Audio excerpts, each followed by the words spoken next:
Awesome. So we have a great idea to really improve SSW rules to make it a lot more user-friendly.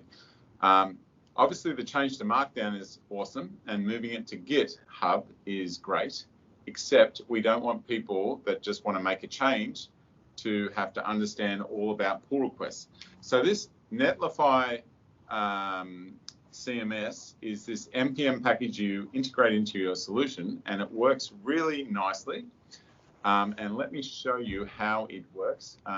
If you want to make a change, let's just say you want to delete those 3 words there, a small change. We could press a button called Edit. Now, we've changed the button to be called Suggest Edit because when you make a change, you're actually not making a change and pressing Save and seeing it. You're making a change and submitting it. So let's click Suggest Edit, and option 1 is to go with the out-of-the-box experience of Netlify.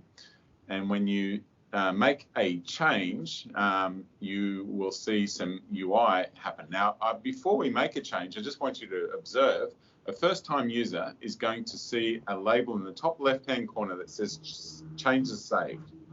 I'm a bit confused because I haven't made any changes. I've got a button Save, and I can delete the published entry, which I'm not sure what I'm deleting because I haven't made a change. Obviously, it'd be a lot cleaner if those didn't exist and the only thing that they had was save. And the save button really should only become enabled once you've made a change. And then the next thing is there's something on the right-hand side published. It looks like an orphan. It doesn't look related. It's way over there, and it has a couple of choices in it. And, oh, it doesn't. It only has duplicate. So that is not exactly a first-time experience user that they'll know what to do. And there's no easy way to get help or anything like that. So let's go back to the rule, and let's consider an alternative experience. I think this other experience identifies a couple of changes that we wanted, which was to make it clear that there's 2 states that you make changes first, which is called draft, and then you submit it as a pull request, which we will use alternative wording such as in review. The other thing is reducing the noise is going to be clearer. So let's press Suggest Edit on this second experience. And now we're here. So there is a cleaner UI. There's no words like changes saved or anything like that. We can only see save and publish. They look related, so there's something to do with each other.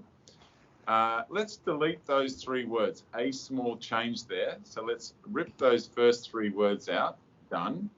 And now we get a warning that you've got unsaved changes, which indicates you better press save, so that's clear.